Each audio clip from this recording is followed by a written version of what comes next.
Peace and blessings. Assalamu alaikum. Shalom. Hotep. Power to my people that's scattered all over four corners of this planet we call Earth.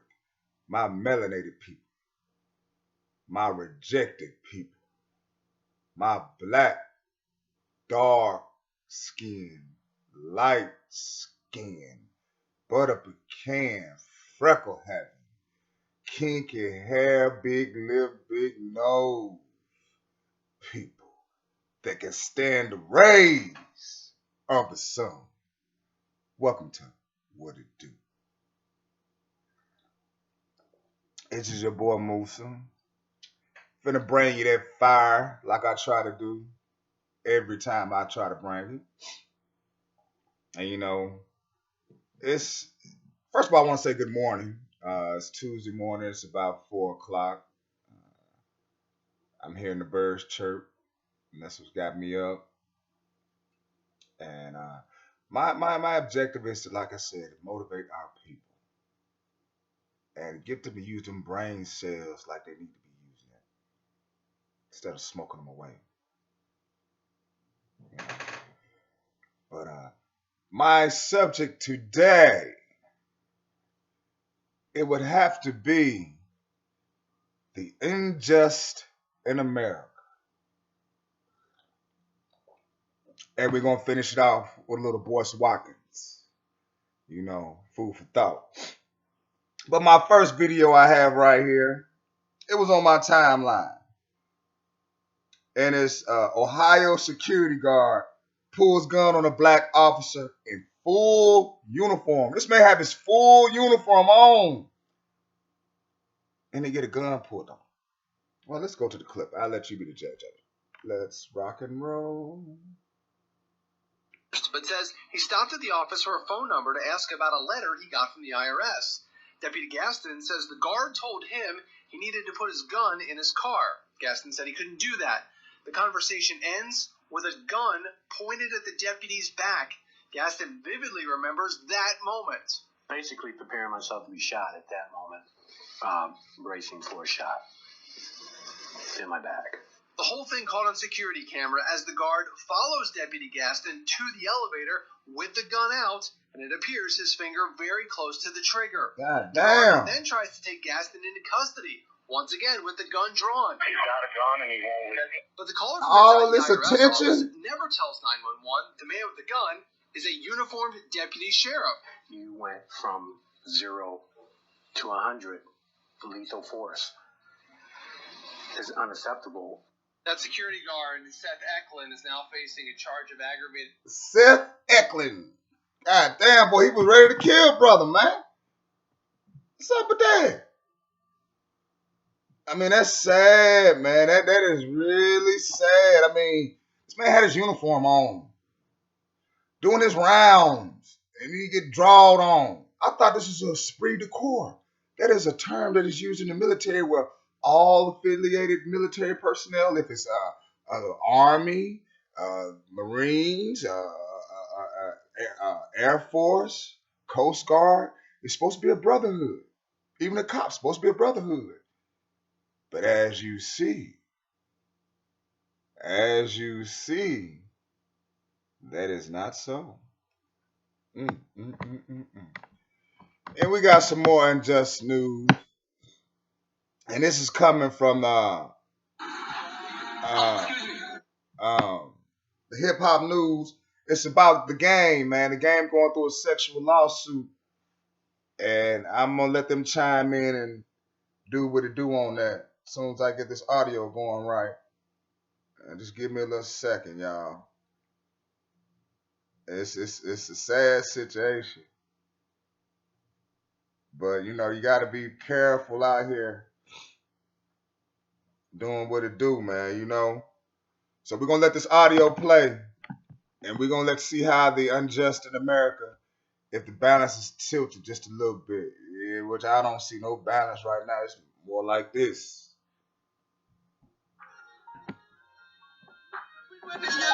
And this is from the Hip Hop News.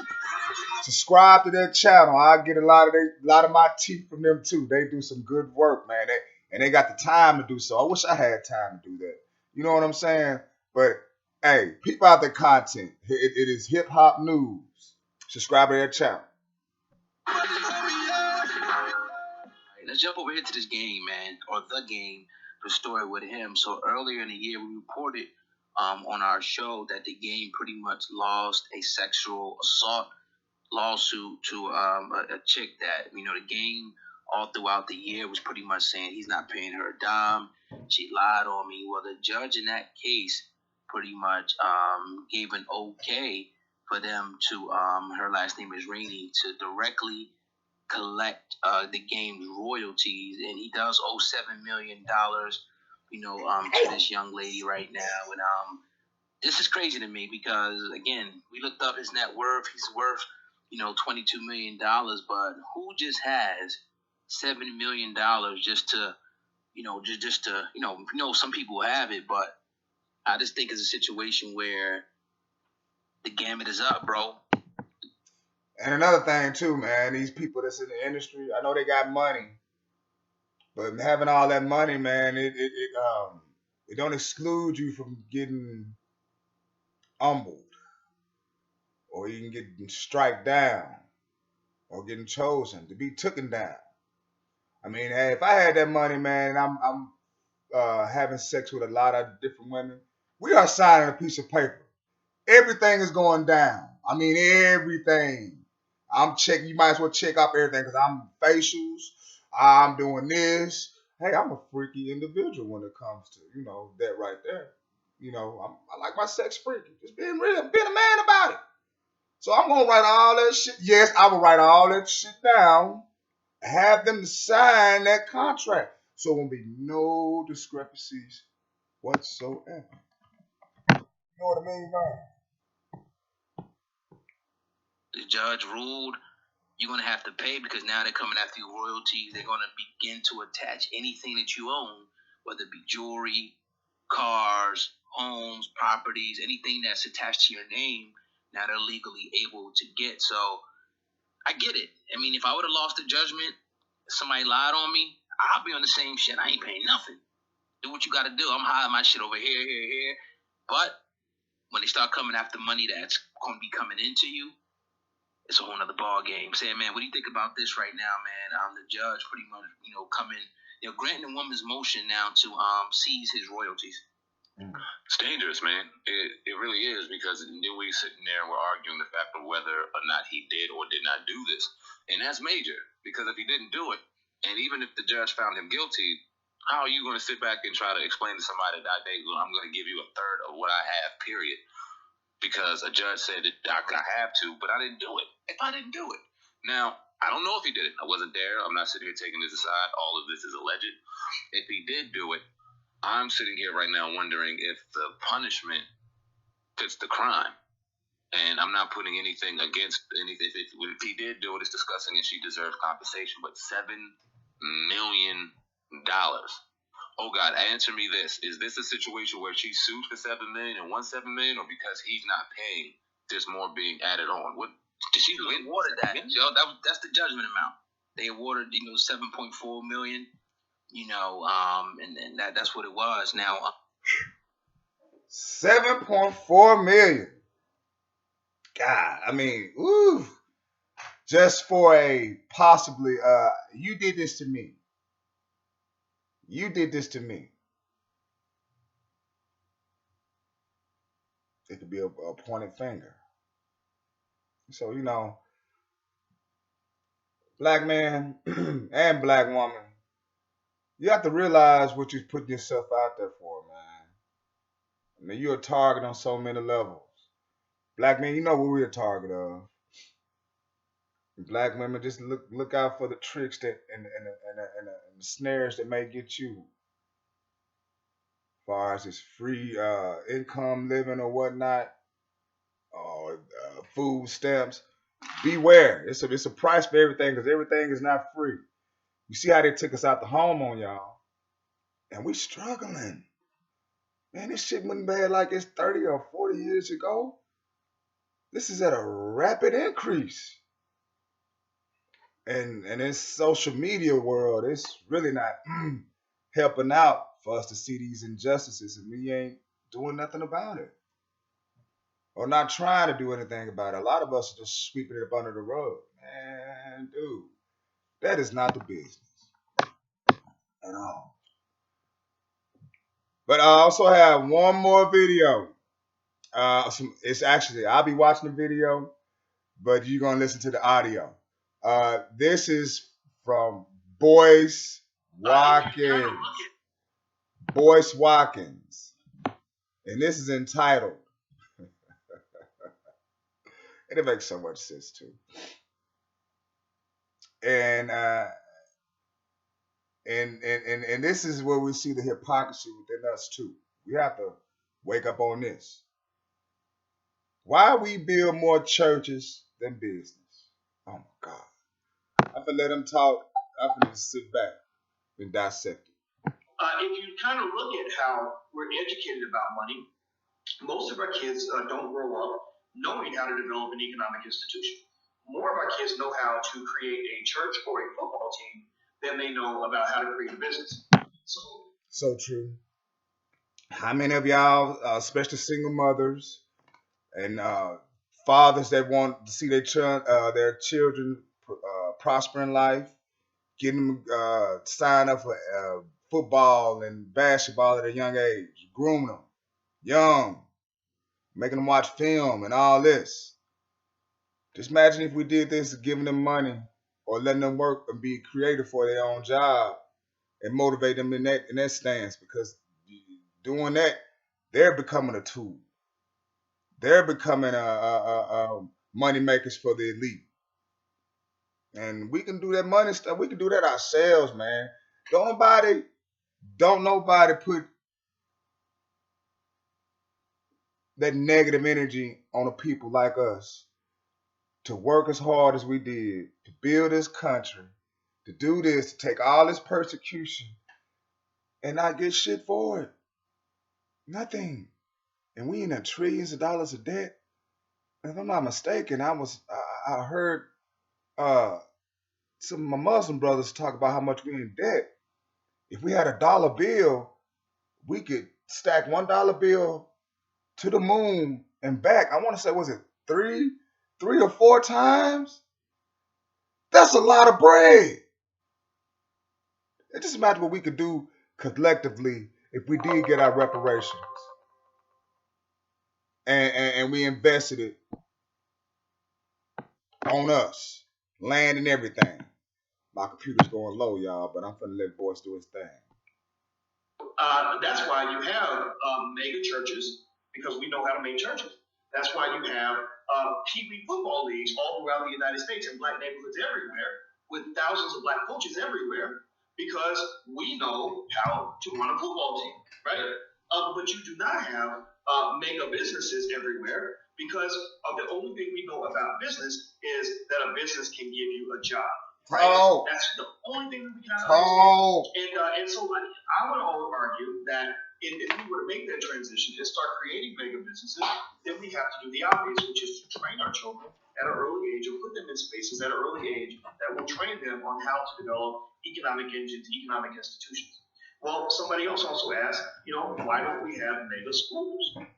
Well, the reason we don't have mega schools is because we don't know much about education. We pretty much learn from white liberals, those people who pretend to be your friends, the Ed Bucks of the world. We learn from the Ed Buck supporters that, remember, Ed Buck is the liberal guy, the head of the donor in the Democratic Party who killed those black men, right? Or where the black men just mysteriously ended up dead in his apartment after he injected them with crystal meth. I don't know why you don't call that killing somebody, but whatever. We learn from them that education is something that we really shouldn't think much about in terms of doing it for ourselves. We were told that education is something that white people give you, that good white people will give you in education. So when you start waking up and you start saying, yep, look at the student loans. Do you have a job that you want to fulfill for? Do you have a job? And if you do, who are you benefiting?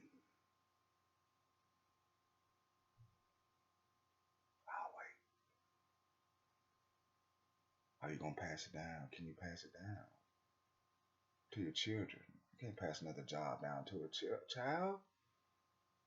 Let them be creative and make their own. You know. Maybe we need our own schools. Well, a lot of times for many years, there was a black leader, some civil rights leader, somebody who marched with Dr. King, who was telling you that you should just forget the charter schools. The charter schools are all run by these racist Republicans, whatever, and you should wait for the public schools to get better.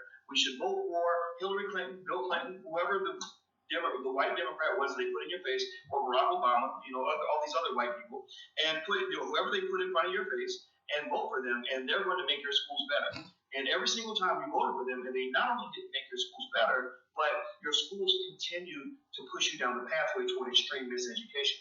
So you think you're disadvantaged when you don't get the education, which you are, but you're even more disadvantaged when you do get the education, because not only is it a racist education, but it's the wrong education. It's the wrong. I mean, they are now teaching children same on same on same marriages and sex. What the fuck? Rather than teaching them how to count, how to add, how to write a check, let them know the degrees of a circle or a triangle or a square. I mean, they want to teach devilishment at an early age. I mean, a child is already innocent, and you want to just put this on them. But God is love, according to America's way of living. America's. Like I tell y'all, we are not Americans. Melanated people, we are not American. Melanated. I mean, we are melanated. Excuse me, we are not Americans. Excuse me, delay my last on that. We are not Americans. We're melanated people that was brought to America. And some was melanated here before they came to America, or came here and named it America. But we all wrapped up in America. And it's getting worse, y'all. So we're going to have to do something. Wrong education, right? So effectively, we don't know much about creating mega schools because our relationship with education is very limited. We don't think about education in terms of being the creators and founders of schools. We think about education in terms of either being the student in a school that people are making money from, or the teacher or administrator in a school that's only been built by somebody else. We have a lot of black folks who are very smart who become teachers, and they look for a school, typically a white-owned school, to give them money to go teach in that school. I knew a black woman in Chicago who had a PhD in education from an elite university, and she, when I was talking to her, I said, "Wow, you're really highly trained. Why don't you go start a school for black children?" She said, "Well, I'm looking for a job." I said, "Well, okay, well, how's that going?" She said, "I can't find one." And I said, "Okay, well, maybe you should create your own school." "No, I'm going to keep looking for a job." "Okay, well, okay, that sounds good." So she finds a job, right? So she calls me. She says, "Hey, boys, I found a job. I'm working with these black children, and I love it." And I said, "Really? That's great." And I said, "Are there other black teachers?" And she said, "No, I'm the only black teacher, but all these black babies need me, and I love it, and I love it, and I love it, right?" And I'm like, "I'm so happy for you. That's really great. This white people thing is really working out for you." "Well, it didn't work out for me, but I hope, good, I'm cheering for you, girl. I'm rooting for you, right?" So then about 4 weeks in, she calls me and she says, "Boyce," I answer the phone. She sounds sad. I say, "You sound sad. What's going on?" She said, "Boyce, they came to my office and they fired me." I said, "They fired you? What? Wait, I thought it was working out. I thought y'all were like, like cheap and great. I thought they helped you believe you could fly. Like, all right, I believe I can fly, right? I thought maybe it was going good." And she was like, "Boyce, oh, it was so insulting. They came in my office and they fired me on the same day, didn't even give me any warning or anything. And I had formed attachments to these kids, and I wanted them to do well, and I was really helping them, and I was the only person that cared about them." And I said, "Yeah, but the problem is that those were not your kids. Not only were they not your babies, period, but that's not your school. You were a babysitter. Like, you were That's kind of what you are. I mean, I'm not dissing, I'm not attacking you for this. I think I understand it. I felt the same stuff, back in the day. But that's not your school. That's the white people's school. They Whoo! A lot of people don't like Boyce because he shoots straight. I thank God for that, man. He got God in him. Y'all need to subscribe to his channel. It's called Your Black World. And subscribe to Boyce Watkins and you get notifications too. And like this video, share, and subscribe to my channel, my YouTube channel, and I put stuff on Facebook too. So, I'm just trying to get myself out there, just motivate and inspire my people. Peace and a bottle of hair grease. I'm going to thank your time for sacrificing it and peeping out this video. Black Power.